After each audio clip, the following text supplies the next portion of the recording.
continuación tendremos la ponencia del doctor Ricardo Bañuelos Huerta.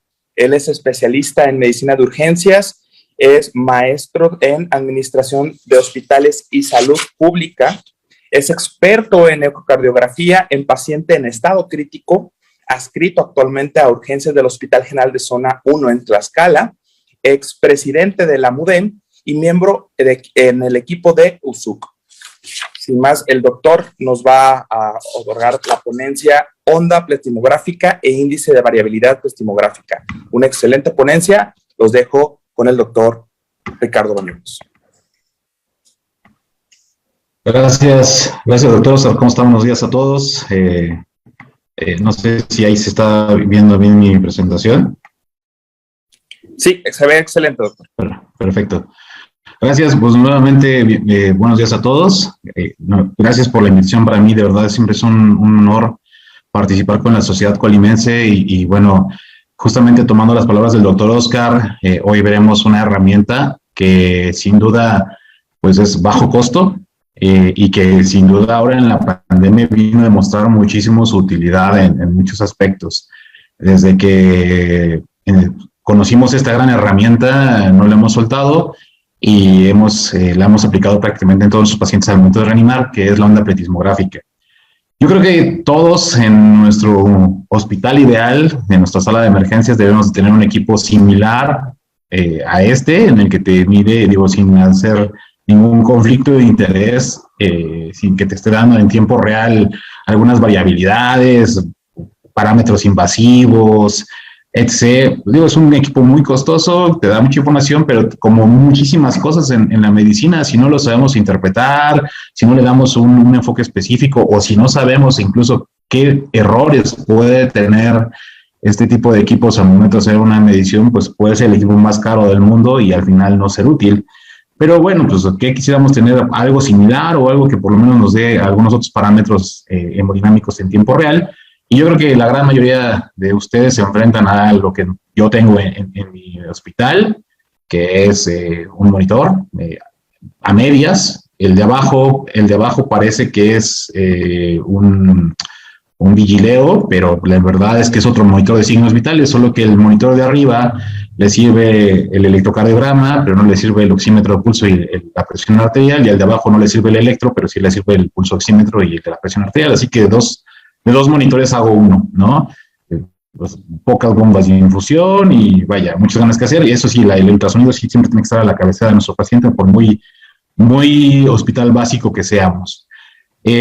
Yo creo que aquí fue donde el ingeniero, porque ni siquiera era médico, el ingeniero Takuya Aoyagi en 1972 se ganó sin saber el premio Nobel de medicina, no se lo dieron, pero yo se lo otorgo virtualmente. ¿Por qué? Porque él fue el creador del pulsoxímetro. Él generó el algoritmo y el haz y la interfaz necesaria para detectar la sangre oxigenada de la no oxigenada, para generar el algoritmo y al final cuenta sacar la diferencia o el porcentaje de sangre oxigenada y no oxigenada. Eso es como se obtiene el pulsoxímetro. Este pulsoxímetro justamente da un haz de luz infrarroja con una luz roja, un sensor, en el cual pasa por los capilares y, como le mencionaba hace un momento, pues hace este diferencial de sangre oxigenada menos no oxigenada entre la oxigenada por 100, y esa es la forma en cómo se genera la saturación en pulsoximetría. Sin embargo, si somos observadores, el pulsoxímetro o la onda pletismográfica no solamente es este número, sí es importante definitivamente porque para eso fue creado, pero también nos da esta onda pletismográfica. Esta onda pletismográfica, si la pasamos a variables o mecanismos hemodinámicos, nos está dando muchísima información. ¿Por qué? Si comparamos la morfología de la onda pletismográfica y la tomamos o la comparamos con un espectro de Doppler pulsado, tienen una forma muy similar. Entonces, si correlacionamos la morfología y los componentes del espectro del Doppler pulsado con la morfología de la onda pletismográfica, entonces tenemos una amplitud de onda que depende directamente de la capacidad contráctil del corazón, al igual que de su volumen. Tenemos una onda refleja, al igual que aquí, en la onda refleja que corresponde a la elasticidad del vaso. qué tan alto, qué tan bajo o qué tan separado esté esta onda refleja, habla justamente de la capacidad de elasticidad de ese vaso. Tenemos, como mencionaba hace un momento, la amplitud, pero es un pico sistólico, el cual va a depender directamente del volumen. Tenemos una duración entre el pico sistólico y la onda refleja, que es el tiempo en el que terminó de bombear el corazón y el tiempo en el que llega al segmento final hasta que hace la elasticidad en el vaso, y tenemos una frecuencia. Entonces, todos estos componentes hemodinámicos nos los está dando una onda pletismográfica al alcance de nuestro dedo. Ahora, antes de interpretar datos, ¿cómo se recomienda o cómo hacemos una medición adecuada? Primero que nada, déjenme decirles que sí hay diferencia en el dedo en donde coloquemos el pulso oxímetro. Hay estudios, muestras pequeñas, pero casi todos coinciden en lo mismo, que el mejor dedo para colocar el pulso oxímetro es el dedo medio, pero en el lado derecho o izquierdo depende de la mano dominante. Aquí estoy poniendo una mano dominante derecha, en el caso del tercer dedo es el mejor dedo para poner el pulso oxímetro. El segundo dedo sería el pulgar, el primer dedo, y la tercera opción sería el dedo índice. Entonces, estas son nuestras tres primeras opciones para colocar nuestro pulso oxímetro. Y si son zurdos los pacientes, se invierte esta relación. O sea, otra vez, tercer dedo, primer dedo y segundo dedo para las dos opciones de colocar el pulso oxímetro. Entonces, estas son las recomendaciones de dónde colocar de primera instancia el pulso oxímetro. ¿Qué otra cosa tenemos que vigilar para saber que nuestra muestra de pulsoximetría o de pletismografía es adecuada? Todos los equipos, bueno, casi todos los equipos, porque hay unos equipos mucho más sencillos, pero incluso estos portátiles tienen esta pantalla, que yo estoy seguro que están muy familiarizados con ella, en el cual tenemos el porcentaje de saturación, que obviamente ya sabemos que significa justamente esa diferencia de sangre oxigenada con no oxigenada. Tenemos la frecuencia de pulso, ¿no?, en latidos por minuto, y tenemos un PI, que este es algo que se llama índice de perfusión o perfusion index, que viene en un porcentaje y, bueno, es variable, ¿no? En la variabilidad o el rango de detección de este PI va a ser entre 0.02 y 0.20. ¿Qué es este PI? El PI no es otra cosa más que la relación que existe entre la luz absorbida directamente por la pulsación arterial, es decir, dentro del vaso, por la sangre estática, es decir, la que se encuentra fuera del vaso o en el tejido donde está pasando la luz infrarroja. Entonces, esta relación de PI, de luz que pasa por el vaso, que se está moviendo, y la luz estática, es lo que nos da el índice de perfusión. Insisto, el rango es de 0.02 hasta 0.20. Pero, hablando de componentes hemodinámicos, cuando en su paciente ustedes detecten que en por lo menos 3 dedos el PI es menos de 0.3, ese paciente tiene vasoconstricción. Y cuando el PI está en más de 10, hay que considerar probabilidad de vasodilatación.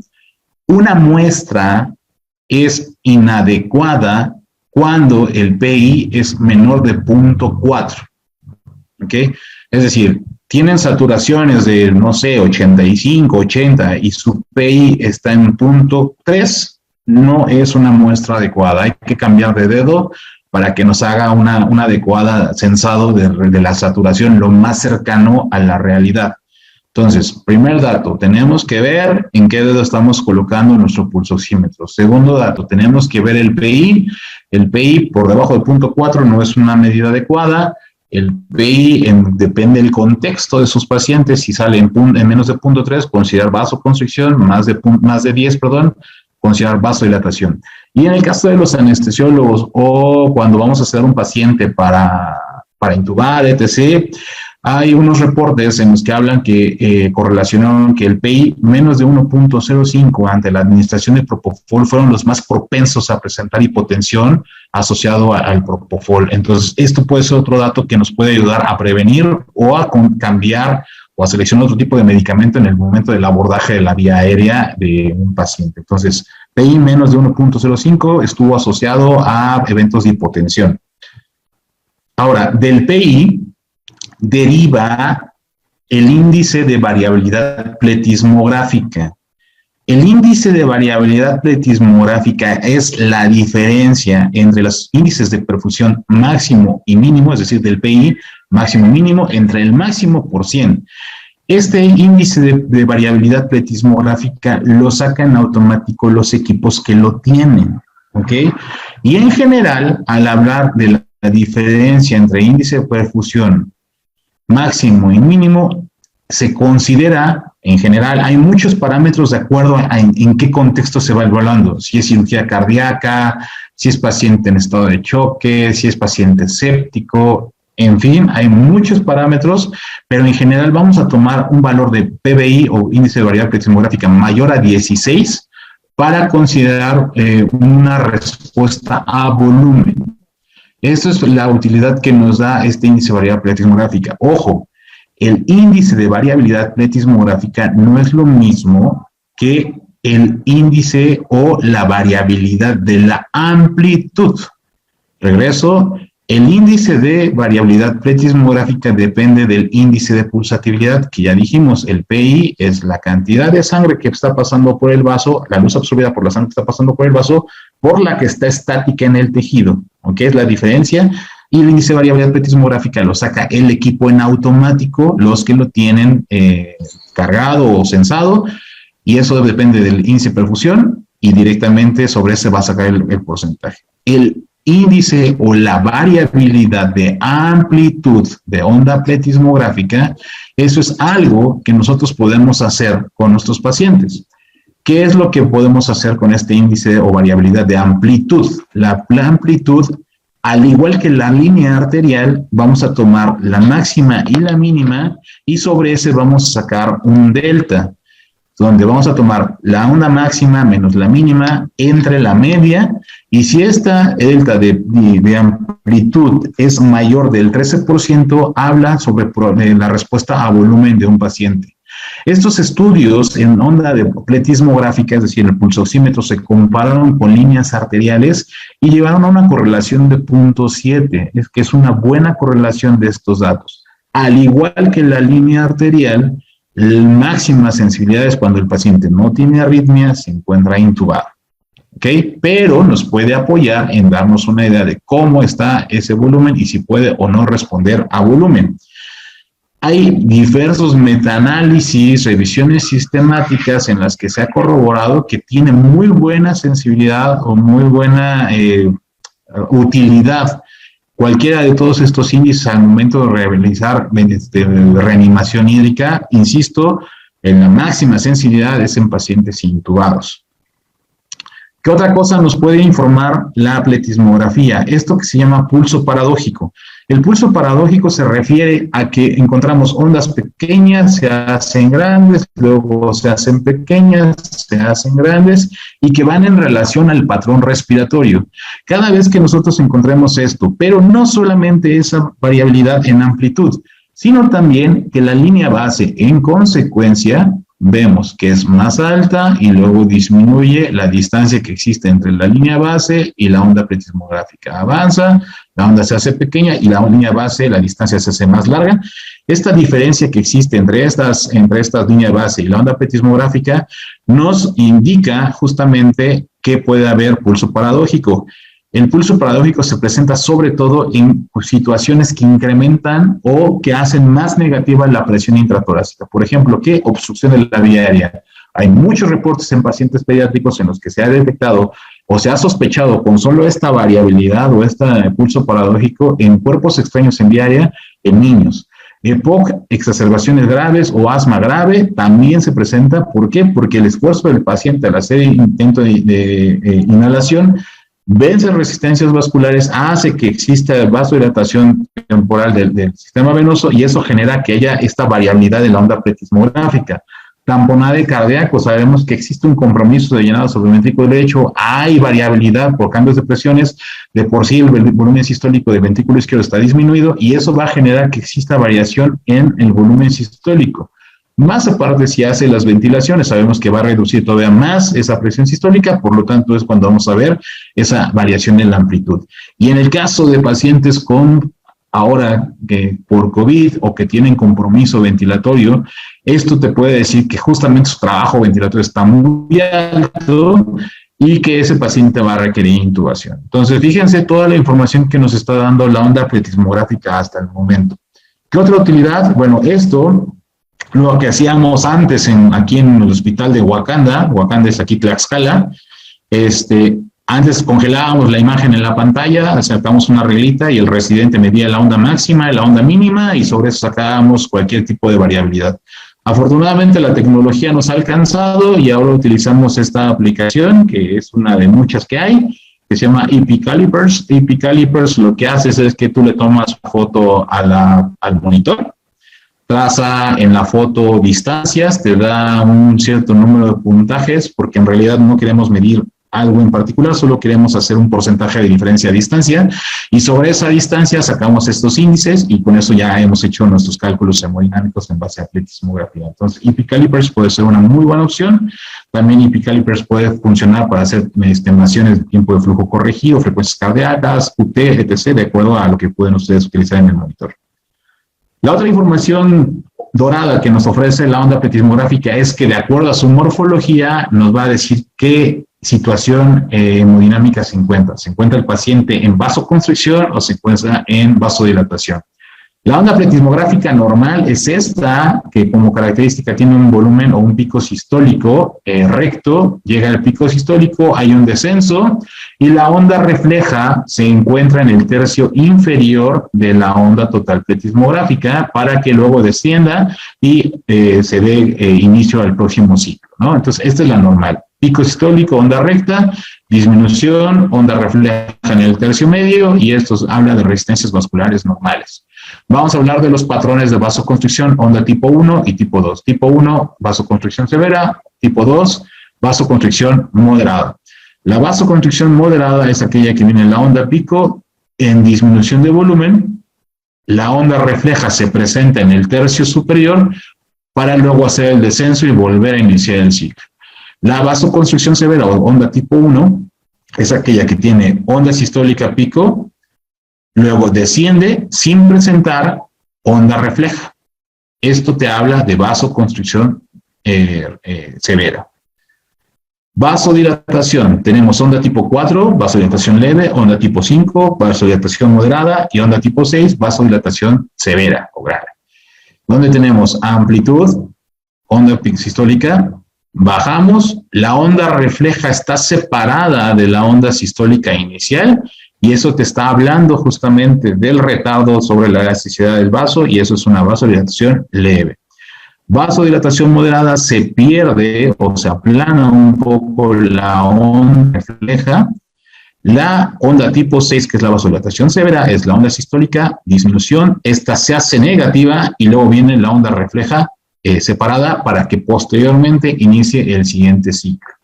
Entonces tenemos qué información nos da la onda pletismográfica, nos da saturación, nos da índice de perfusión, nos da índice de variabilidad pletismográfica, nos da índice de variabilidad de amplitud para respuesta a volumen, índice de variación pletismográfica también para volumen, índice de perfusión para saber si tiene vasoconstricción, vasodilatación, para saber si puede o no hipotensarse durante el propofol, para saber si es una buena muestra de oximetría.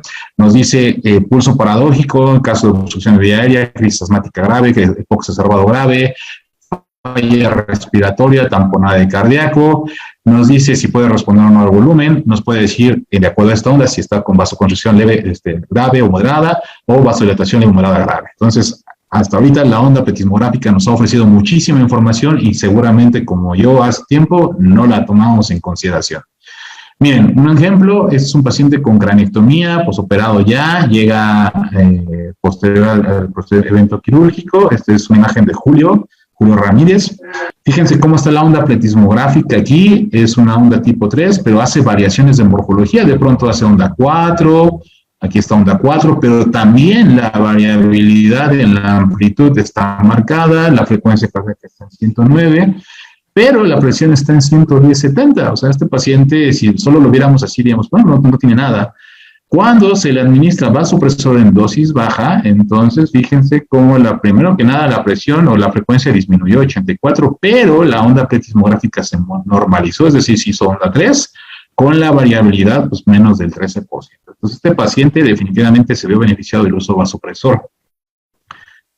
Este es un hombre de 52 años que es referido del hospital para valoración por cardiología porque le querían descartar tromboembolia pulmonar porque llevaba disnea de 2 días de evolución. Como antecedentes tiene hipotiroidismo, obesidad e hipertenso. Fíjense, bueno, la presión aquí casi no se ve, así 114/80 con TAM de 90, o sea, no es un paciente que esté chocado, saturación de 82, onda pletismográfica tipo 3, aquí se separa tipo 4, pero nuevamente la variabilidad en la amplitud de la onda nos está diciendo que algo no está bien. Llama la atención este electro con bajo voltaje, entonces esto me está diciendo que hay algo. Hacemos protocolo ecográfico y lo que nos encontramos con este paciente es que tenía derrame pericárdico, por ecografía se detecta que tiene compromiso sobre el ventrículo derecho, por eso es que está haciendo la variabilidad en la amplitud y eso es un pulso paradójico y este paciente no tiene una tromboembolia, sino lo que tiene es un tamponade cardíaco. Entonces este paciente mucho antes de haberse chocado o comprometido más hemodinámicamente ya lo estamos detectando y lo estamos tratando. El siguiente paciente es un hombre de 26 años, alcoholizado, que tiene un impacto vehicular, 130/80, 129 de cardíaca, 22 respiratoria, saturación en el 95. Fíjense en la onda pletismográfica, una gran amplitud en la variación de la amplitud de la onda, y la onda es una onda tipo 1. ¿Por qué sé que es una tipo 1? Porque viene el pico sistólico, no hay onda refleja, pico sistólico, no hay onda refleja, pico sistólico, no hay onda refleja. Eso es una vasoconstricción severa. Entonces, en un paciente que tiene normotensión, y lo pongo así porque así son sus signos vitales, tiene taquicardia, y como dice el maestro Monares, la taquicardia nunca es buena, mata el alma y la envenena. Algo nos está pasando, este paciente tiene choque hipovolémico. Al hacer un screening tiene trauma de pelvis, este paciente de trauma de pelvis aparentemente no era quirúrgico, pero cuando se le maneja a la sábana en componentes, esta onda compensó sin eventualidades. Entonces, ya nos está dando datos este paciente antes de que tenga más hipotensión o más compromiso hemodinámico, de que debemos de ponerle más atención. Por último, este hombre de 66 años de edad que llega por ambulancia, ingresó por presentar malestar general y disnea. Sano aparentemente, el único antecedente de relevancia, alérgico penicilina. Como antecedente de relevancia, biopsia de próstata 10 días previos. Se había manejado con levofloxacino, llevaba 6 dosis hasta el momento, y pues aparentemente todo había estado bien, no había presentado fiebre en días previos ni nada. Entonces ingresa choque por disnea, ya en la sala, disnea, estupor, diaforesis profusa, 170/80 de TA, 137 de cardíaca, 27 respiratorios, saturando el 80%. Este es un monitor. Fíjense, bueno, la taquicardia, saturación 85, pero lo que nos llama la atención de esta onda pletismográfica, primero que nada, es la amplia variabilidad que tiene en amplitud. Lo segundo es la morfología. La morfología es un tipo 6, porque sé que es un 6 que alterna con 5 incluso. Onda picuda, luego desciende, hace onda negativa, hace onda refleja y vuelve a subir. O onda picuda, está plano y vuelve a iniciar, es una tipo 5. Estos pacientes vasodilatado. Como dato clínico relevante es el Motlin. El Motlin lo tenía hasta la parte inferior del abdomen. Entonces, este paciente desorientado, taquicárdico, diaforesis, Motlin, con vasodilatación de acuerdo a onda pletismográfica, aunque su presión arterial esté bien, este paciente está chocado y por lo tanto hay que manejarlo. Ahora, ¿qué le pasó a este paciente? Choque cardiogénico, se le hizo un protocolo ecográfico, no tenía. Choque hipovolémico, no se detectó ningún dato para considerar que tuviera hemorragia. Choque séptico no había presentado antecedente y pues la verdad que por antecedentes y por lo súbito del caso pensamos que fuera una anafilaxia severa y como tal se le trató. Entonces se le administró adrenalina y eso fue lo que pasó con este paciente. Fíjense que el primer minuto pues la onda pletismográfica prácticamente sigue igual, no hay cambios. A los 5 minutos, ¿qué fue lo que pasó? Que la onda empieza a mejorar en relación a la amplitud, la presión sigue bien, la frecuencia cardíaca sigue alta, la saturación mejoró, pero sigue estando vasodilatado. En este caso es una onda tipo 4, onda pico sistólica, disminución, y la onda refleja está separada. Aquí hace onda negativa, aquí sigue siendo 6. A los 7 minutos, vemos que la amplitud ha mejorado un poco, pero la onda sigue con vasodilatación. En este tiempo hicimos algo que se llama tiempo de flujo corregido, detectamos que aparte había que administrar un poco de volumen, administramos volumen y a los 10 minutos la onda pletismográfica pues ha corregido, tenemos una onda tipo 3, ya con la variabilidad en amplitud corregida, la frecuencia cardíaca estaba corregida, el estado neurológico estaba despierto, pero lo más importante también aquí el Motlin había corregido en este paciente. Significa que este paciente lo reanimamos adecuadamente, alcanzamos los objetivos de la reanimación, que es perfundir a nuestro paciente y obviamente evitamos que se complicara más. Yo sé que a veces es complejo tener un monitor en algunos escenarios, pero la tecnología, insisto, nos ha alcanzado a un punto en el que hay aplicaciones en las que ustedes le ponen el dedo al paciente y les va a marcar una onda como esta. Ok, entiendo que la morfología no es la misma, pero si definitivamente podríamos detectar algo aquí y ver que esto está completamente anormal, ¿no? Entonces, esto es algo que nos ayuda muchísimo a detectar pacientes de manera temprana. Entonces, como datos para llevar a casa, la pleximografía nos va a dar información útil, es un acceso rápido, todos lo podemos tener en la bolsa de la bata, en la bolsa de la filipina, sacamos nuestro pulsómetro, lo vemos, evaluamos la saturación, sí, pero vamos a evaluar lo demás. El PI, vamos a ver cuánto tiene variabilidad, qué tipo de morfología de onda tiene, si tiene o no tiene pulso paradójico. Es sumamente útil en recursos limitados, que me atrevo a decir que es en todo el país. Es correlacionable y hay estudios que han correlacionado esta información con métodos invasivos. Así que hay muy buena información que sustente esta información no invasiva.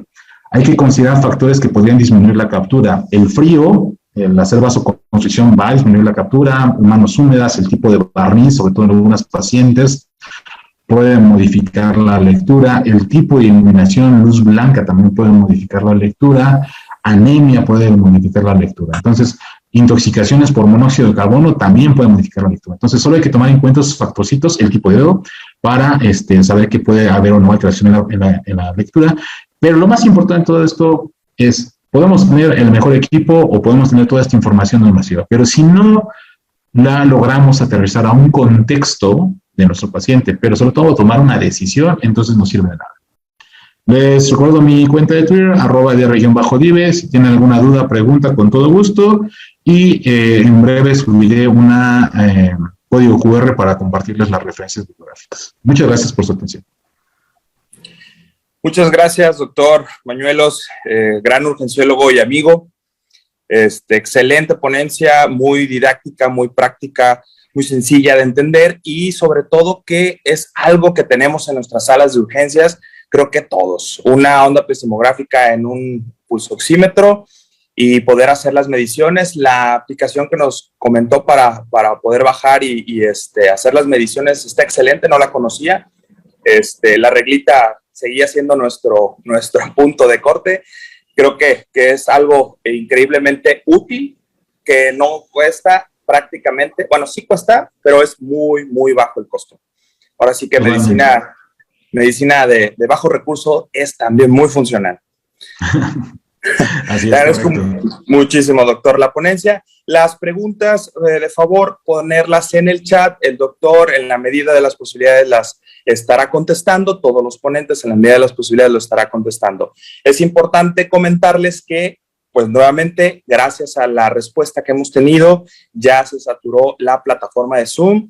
Se escucha, es muy gustoso para nosotros decir, se saturó la plataforma de Zoom, porque eso nos indica que tenemos una respuesta excelente y que muy probablemente vamos en próximos cursos a dobletear esa capacidad. Pero estamos en Facebook Live para que también se puedan meter a la página de la Sociedad Colimense de Medicina de Emergencias y nos puedan ahí estar viendo. Son ponencias excelentes. Vamos a tener un pequeño receso para que vayan a tomarse un café, a comer algo, porque de igual manera la hipoglucemia no nos permite poner atención. Y posterior, les pido a las personas que están dentro de Zoom que no se salgan en la medida de sus posibilidades, porque recordando que está saturada la cantidad de participantes, es complicado nuevamente estar viendo la entrada.